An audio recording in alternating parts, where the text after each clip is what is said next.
Assalamualaikum warahmatullahi wabarakatuh.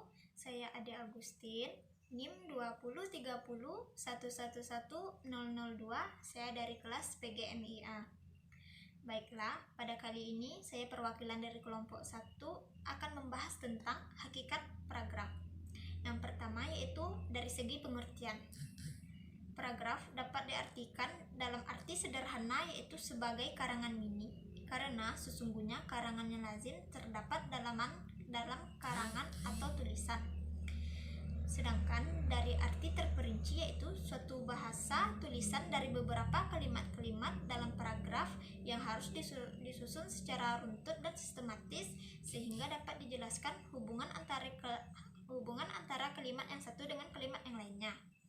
Nah, dapat disimpulkan juga bahwasannya dalam paragraf itu adalah suatu bentuk bahasa yang umumnya merupakan gabungan dari beberapa kalimat.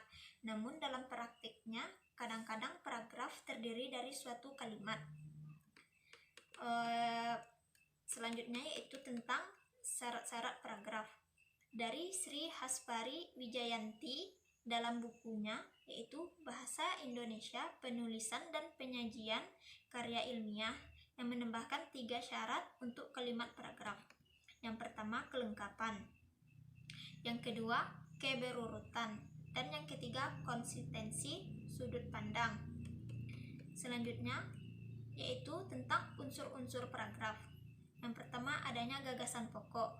Di sini, yang melandasi ide dasar masalah yang dibicarakan.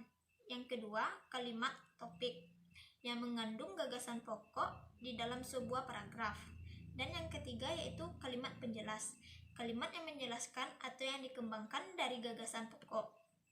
Nah, selanjutnya macam-macam paragraf. Yang pertama itu deduktif. Di sini paragraf yang terletak kalimat topiknya di awal kalimat. Yang kedua, induktif. Kalimat topiknya di akhir paragraf. Dan yang ketiga, deduktif, induktif. Pola paragraf yang kalimat utama atau topik utamanya terletak di awal dan di akhir paragraf. Kalimat pada akhir paragraf umumnya menegaskan kembali gagasan utama yang terdapat pada awal paragraf. Nah, menurut sifat isinya yaitu paragraf persuasif. Paragraf atau alinea yang memproklamasikan suatu dagangan cara mempengaruhi atau mengajak. Yang kedua, paragraf argumentatif, yaitu membahas dengan bukti-bukti atau alasan yang mendukung. Yang ketiga, paragraf naratif, yaitu menggambarkan suatu peristiwa atau keadaan dalam bentuk cerita. Yang keempat yaitu paragraf ekspositoris, yang yaitu memaparkan suatu fakta atau kejadian tertentu. Dan yang terakhir, paragraf deskriptif, yaitu paragraf yang melukis sesuatu. Nah, selanjutnya menurut fungsinya, yaitu pertama, paragraf pembuka. Tujuannya mengaturkan suatu aspek pokok pembicara dalam karangan. Yang kedua, paragraf pengembangan yang bertujuan mengembangkan topik atau pokok pembicaraan yang sebelumnya atau dirumuskan dalam paragraf pembukaan. Yang ketiga yaitu paragraf penutup, berisi kesimpulan dari sebuah karangan. Nah, baiklah, sekian yang dapat saya sampaikan pada materi hakikat paragraf ini. Terlebih dan terkurang saya mohon maaf, saya kembalikan kepada saudari moderator. Sekian, Assalamualaikum warahmatullahi wabarakatuh. Assalamualaikum warahmatullahi wabarakatuh. Saya Adila Syafitri, NIM 2030111003 akan menjelaskan tentang materi kedua yaitu tentang unsur pengembangan paragraf. Yang pertama yaitu topik atau gagasan utama. Topik atau gagasan utama yaitu unsur yang paling penting karena unsur ini yang menjadi jiwa atau isi dari keseluruhan paragraf. Unsur-unsur ini biasanya berupa masalah atau gagasan pengarang yang ingin disampaikan kepada para pembacanya. Yang kedua, kalimat utama. Unsur membangun paragraf yang kedua adalah kalimat utama. Kalimat ini adalah kalimat yang mengandung suatu gagasan utama yang diletakkan secara tersirat. Kalimat utama adalah sebuah kalimat yang sifatnya umum. Hal ini dikarenakan supaya dapat dikembangkan kembali dengan kalimat-kalimat penjelas. Yang ketiga, kalimat pendukung. Kalimat pendukung yaitu suatu kalimat yang mengandung gagasan-gagasan penjelas, yaitu kalimat ini mempunyai fungsi untuk menguatkan atau mendukung gagasan utama yang ada pada kalimat utama dengan cara memberikan data berupa fakta, contoh, opini, dan lain sebagainya. Yang keempat, transisi. Supaya menjadi sebuah paragraf yang padu, kalimat-kalimat di dalam paragraf disusun dengan menggunakan transisi atau konjungsi. Ada dua macam konjungsi yang biasa dipakai, yaitu konjungsi antar kalimat dan konjungsi intrakalimat. Konjungsi intrakalimat yaitu kata sambung yang menghubungkan antara induk kalimat dan anak kalimat. Contohnya yaitu dan, tetapi, karena, agar, dan lain sebagainya. Konjungsi antar kalimat yaitu sebuah konjungsi yang menghubungkan antara kalimat-kalimat yang ada di dalam paragraf.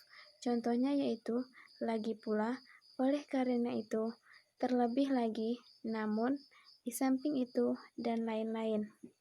Yang kelima, penegas. Unsur yang terakhir yaitu penegas. Unsur ini tidak terlalu penting di dalam sebuah paragraf karena tidak semua paragraf mempunyai penegas.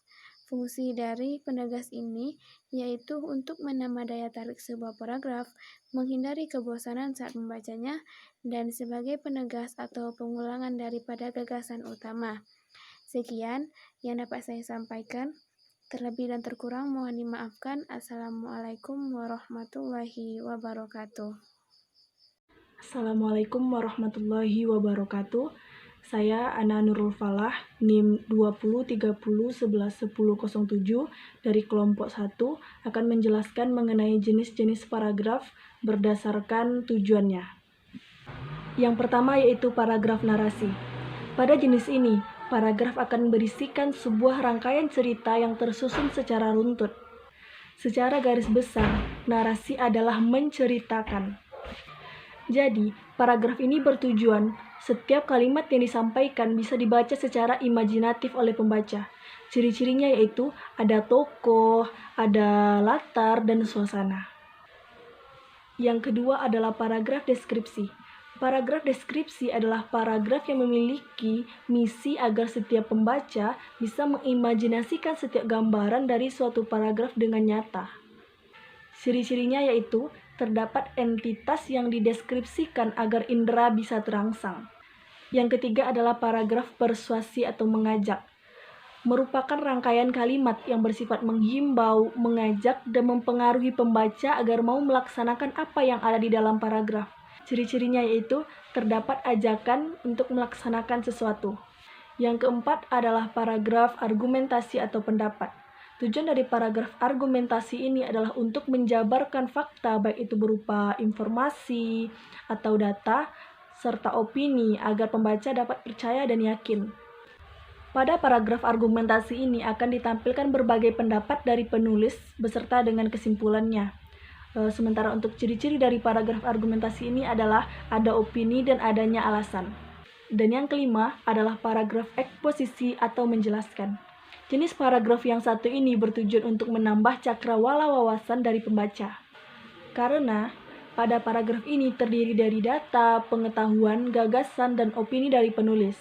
Model paragraf ini sering ditemukan pada artikel berita, karena artikel berita menyuguhkan fakta dan opini yang jelas. Ciri-cirinya adalah seringkali paragraf eksposisi menggunakan kata adalah dan itu merupakan keterangan dari data atau informasi. Demikianlah yang dapat saya sampaikan. Assalamualaikum warahmatullahi wabarakatuh. Assalamualaikum warahmatullahi wabarakatuh. Perkenalkan, nama saya Alvin Mahdi. Saya akan menjelaskan materi tentang contoh dari jenis-jenis paragraf. A. Berdasarkan letak kalimat utama. 1. Contoh paragraf deduktif. Budi adalah anak yang memiliki peringkat teratas di kelas. Ketika belajar, dia sangat fokus dan tidak mudah terganggu. Teman-temannya sering meminta tolong untuk diajari matematika. Selain itu, dia sering menyempatkan diri untuk mengajari teman-temannya yang belum paham dalam pelajaran. 2. Contoh paragraf induktif. Semua orang menyadari bahwa bahasa merupakan sarana pengembangan budaya. Tanpa bahasa, sendi kehidupan akan lemah, komunikasi tidak akan lancar, informasi tersendat. Memang, bahasa merupakan alat komunikasi yang paling efektif dan efisien. 3. Contoh paragraf campuran. Dalam kehidupan sehari-hari, manusia tidak dapat lepas dari komunikasi. Kegiatan apapun yang dilakukan manusia pasti menggunakan sarana komunikasi, baik sarana komunikasi yang sederhana maupun yang modern. Kebudayaan dan peradaban manusia tidak akan bisa maju seperti sekarang ini tanpa adanya sarana komunikasi. B. Jenis paragraf berdasarkan tujuan. 1. Contoh paragraf narasi. Pak Haji adalah orang yang paling dihormati di kampungku dan dia adalah ayahku. Setiap pagi kami selalu melakukan olahraga jogging. Ketika lewat pasar, kami disapa oleh para penjual dan pembeli. Dan terakhir melewati pemukiman warga, kami disapa bahkan dikasih minum. Meskipun begitu, Pak Haji tidak pernah sombong. 2. Paragraf deskripsi.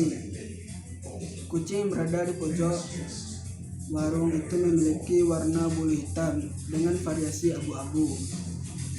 Tubuhnya kotor dan kurus, matanya bersinar, seakan sedang mencari makanan yang jatuh dari pelanggan.